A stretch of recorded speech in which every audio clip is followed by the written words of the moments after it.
सुप्रभात बच्चों, मैं विनोद सर आज वर्ग 6 में वर्ग 6 में हिंदी विषय के अंतर्गत तृतीय पाठ जैसे को तैसा पढ़ाने जा रहा हूँ। यह एक संकलित कहानी है, परंतु इस कहानी में यह दिखाया गया है कि जो व्यक्ति जैसा करता है उसे वैसा ही फल मिलता है, और जो अच्छे करते हैं उन्हें अच्छे फल की प्राप्ति होती है, और जो बुरा करते हैं उन्हें बुरे फल की प्राप्ति होती है। हमें इस कहानी में एक जमींदारी प्रथा के बारे में बताया गया है, और इस कहानी में बताया गया है कि कैसे हमारा समाज पहले से चलता आ रहा है। एक बुजुर्ग किसान के 3 लड़के थे। वे सब खूब मेहनत करके, लेकिन गरीबी कम नहीं होती, बड़ी मुश्किल से जैसे तैसे पेट पालते। एक दिन बुजुर्ग किसान ने बेटे को पास बुलाकर कहा है, सुना है पास के गांव के जमींदार को एक नौकर की जरूरत है, तुम में से कोई एक जाकर यह नौकरी कर लो, ऐसा करने से हमें थोड़ा सहारा मिल सकता है। कहने का तात्पर्य है बच्चों, इस कहानी में यह बताया गया है कि एक बुजुर्ग किसान थे, उन्हें 3 बेटे थे, पर ये लोग बहुत कठिन परिश्रम करते थे, परंतु गरीबी की दलदल में जकड़े हुए थे। बड़ी मुश्किल से किसी तरह अपने परिवार का पेट पालते थे। एक दिन बुजुर्ग किसान ने अपने 3 बेटों को बुलाया और कहा कि पास के गांव में एक जमींदार को एक नौकर की जरूरत है, तुम में से कोई भाई जाकर वहां नौकरी कर लो तो कुछ सहारा मिल जाता। अर्थात गरीबी से जकड़ी हुई परिस्थिति में हर इंसान चाहता है कि हमें कुछ नए रोजगार प्राप्त हो, जिससे हमें गरीबी से निजात मिले। एक किसान का भी ऐसा ही अनुभव है, अतः उन्होंने अपने बच्चों को बुलाकर यह संदेश दिया। बहुत विचार के बाद तय हुआ कि बड़ा लड़का जाए। बड़ा लड़का गया तो, लेकिन थोड़े दिन बाद ही वह उदास चेहरा लेकर घर लौट आया। उसने बताया कि जमींदार ने मजदूरी तो दी नहीं, उल्टे मुझ पर काम न जानने का दोष लगाया। देखो बच्चों, बड़ा लड़का गया वहां, कुछ दिन काम किया, और काम करने के बाद पुनः वापस उदास होकर अपने घर लौट गया। पूछने पर पता चला कि किसान ने तो हमें, जमींदार ने तो हमें मजदूरी दी नहीं, उल्टे हमारे ऊपर काम न जानने का आरोप लगाया है।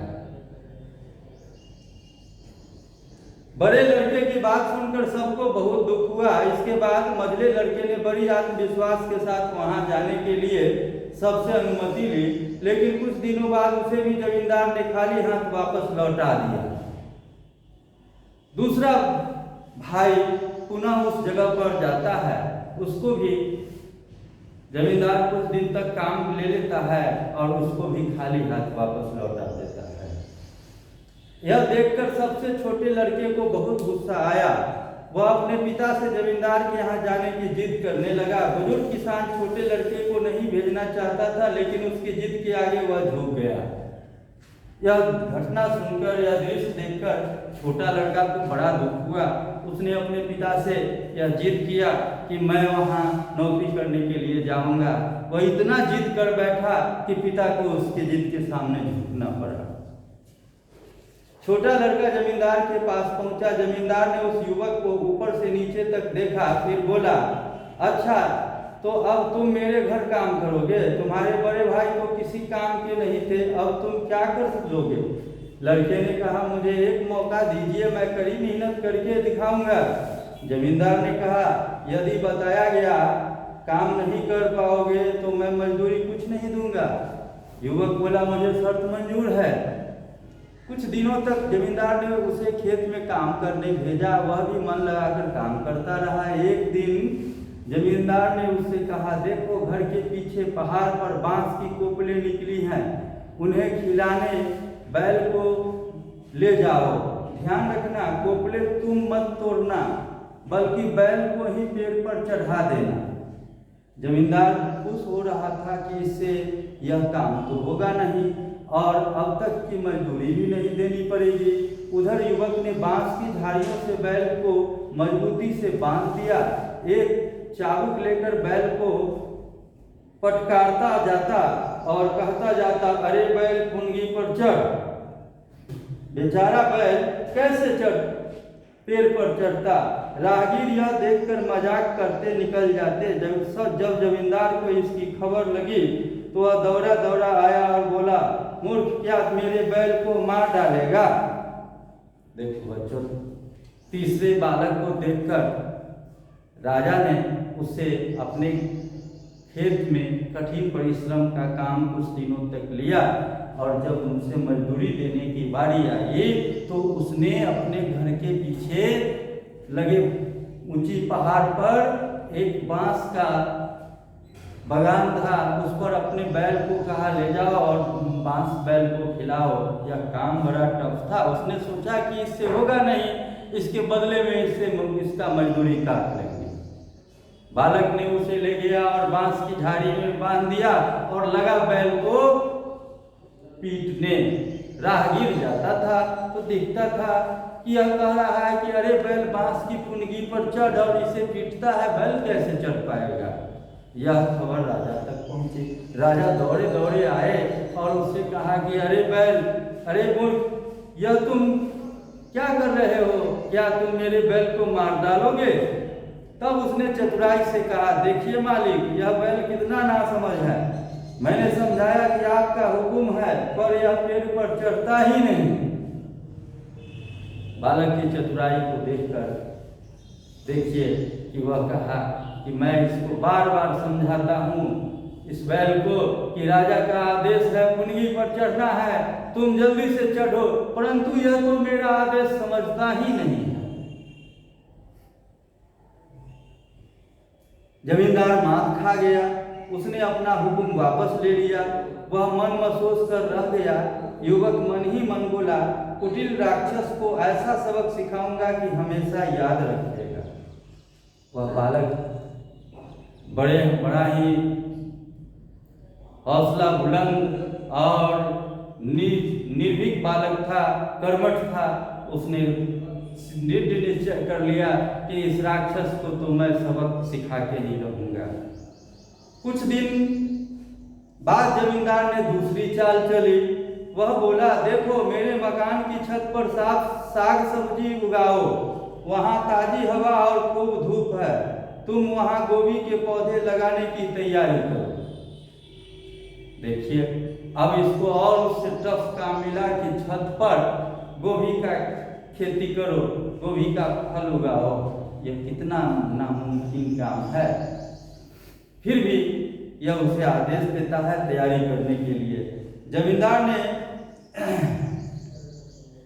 सोचा कि वह युवक छत पर गोभी कैसे उगाएगा। दूसरे दिन सुबह सुबह कुदाली लेकर वह युवक छत पर चढ़ गया। खुदाई करने से खपड़ेल टूटकर नीचे गिरने लगा। इस शोर से जब जमींदार की नींद टूटी तब तक उसके सामने खपड़ेलों का ढेर लग गया था। उसने चिल्लाकर कहा, अरे दुष्ट, तुझसे खपड़ेल तोड़ने के लिए थोड़े ही कहा था। देखिए, अब बालक उसके आदेश को पालन करते हुए जब छत पर कुदाल लेकर चढ़ गया और लगा छत को खुदाई करने, इससे छत पर लगे हुए जितने खपड़ा था वह टूटकर नीचे गिरा और उसके गिरने से राजा की नींद टूट गई। वह दौड़ा दौड़ा उस बालक के पास आया, कहा कि अरे मूर्ख, मैंने क्या कहा और तुमने क्या कर दिया? तुझसे खपड़ेल तोड़ने के लिए थोड़े ही कहा था मैंने। युवक ने नम्रता से कहा, मालिक, गोभी के पत्ते उगाने के लिए खुदाई तो करनी ही पड़ेगी और खुदाई से खपड़ेल भी टूटेंगे। जमींदार ने गुस्से में अपने ओठ काट लिए। उसका यह दाव भी खाली गया। उसके आदेश वापस लेने की बात कहने पर वह युवक नीचे आया। जमींदार उसकी मजदूरी हड़पने की नई तरकीब सोचने लगा। कुछ दिनों के बाद अचानक उसके चेहरे पर खुशी आ गई। उसने युवक से कहा, देखो सूखा पड़ गया है, तेज धूप से धान के खेत सूखने लगे हैं, इसलिए तुम कल उन्हें मेरे घर ले आओ ताकि छांव में वे सूखे नहीं। देखिए क्या कह रहा है राजा। जब कोई उपाय नहीं देखा कि यह बालक नहीं मात खा रहा है, तो उसने एक नया योजना तैयार किया। उसने बालक को कहा कि खेत में लगे धान के पौधे जो अभी वर्षा के अभाव में सूख रहे हैं, उन सूखे पौधों को उखाड़ कर ले आओ और हमारे छत के नीचे रख दो ताकि वह सूखे नहीं। देखिए युवक ने हमेशा की तरह निश्चिंत होकर कहा, अच्छा हुजूर, जो आज्ञा। दूसरे दिन कुछ बहुत सवेरे उठकर युवक ने सबसे पहले दरवाजे के पल्ले तोड़े, फिर चौखट उखाड़े और फिर कुदाली से दीवार तोड़ने लगा। इस खटर पटर से पहले जमींदार की पत्नी की नींद खुली। उसने देखा तो दंग रह गई। बहुत कहने पर युवक नहीं माना तो वह जमींदार को उठाने गई। विडंबना देखिए बालक अगले दिन खूब तड़के सवेरे उठकर जमींदार के पास गया और उसके दरवाजे की खिड़की, दीवार, चौखट सारा तोड़ करके नीचे गिरा दिया, जिससे उसकी पत्नी की नींद टूट गई। उसने मना किया, इसने नहीं माना, कहा कि नहीं, राजा की आज्ञा का पालन करना है। अतः उसकी पत्नी वापस हो गई और राजा को जगाने के लिए चली गई। जमींदार घबराकर एकदम उठ बैठा और तेजी से उस ओर भागा। उसने देखा कि किवाड़ और चौखट फर्श पर पड़े हैं और दीवार में बड़ा सा छेद हो गया है। युवक कुदाली उठाए लगातार दीवार तोड़ रहा था। जमींदार का पारा चढ़ गया। वह जोर से चिल्ला गया और बोला, हाय हाय, तुमने अब क्या कर डाला? तुम्हें दरवाजे दीवार तोड़ने को किसने कहा था? देखिए बच्चों, अब राजा ने जब देखा कि उसका दरवाजे का दीवार, खिड़की, किवाड़ सब फर्श पर गिरा हुआ है, तो उसका पारा चढ़ गया। पारा चढ़ गया मतलब गुस्से से एकदम बेकाबू हो गया और उसने उसे कहा कि तुम्हें दरवाजा, खिड़की, किवाड़ तोड़ने के लिए किसने कहा था? युवक ने अनसुनी की और काम में लगा रहा। यह देखकर जमींदार आप से बाहर हो गया और उछलते कूदते चिल्लाया, अरे अपना हाथ रोको, तुम क्या कर रहे हो? वह लड़का मान नहीं रहा था, वह अपने काम में लगा हुआ था। अतः राजा गुस्से में उछल कर कहा कि तुम अपना काम रोको। युवक ने जमींदार से कहा, आप इतना चिल्ला क्यों रहे हैं? आपने ही तो कहा था कि खेत घर के अंदर ले आओ। अब इतना बड़ा खेत छोटे से दरवाजे से कैसे आ सकता था? इसलिए डैश डैश।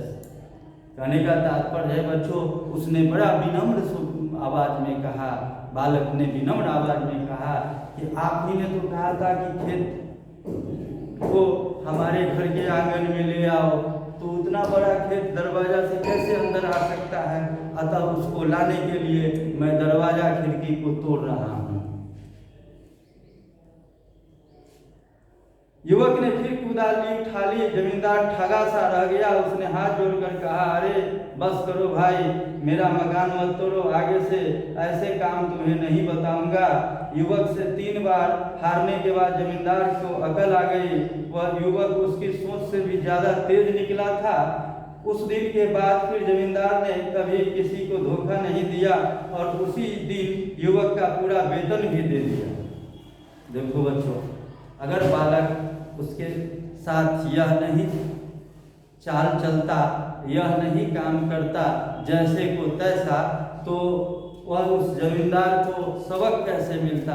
अतः युवक ने जमींदार को अच्छी तरह सबक सिखा दिया और जमींदार ने उसे पूरी वेतन दे दी और उस दिन से जमींदार सुधर भी गया। धन्यवाद बच्चों।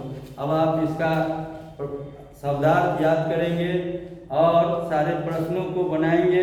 जो समस्या खड़ी होगी वो मैं फिर पुनः आपको बताऊंगा।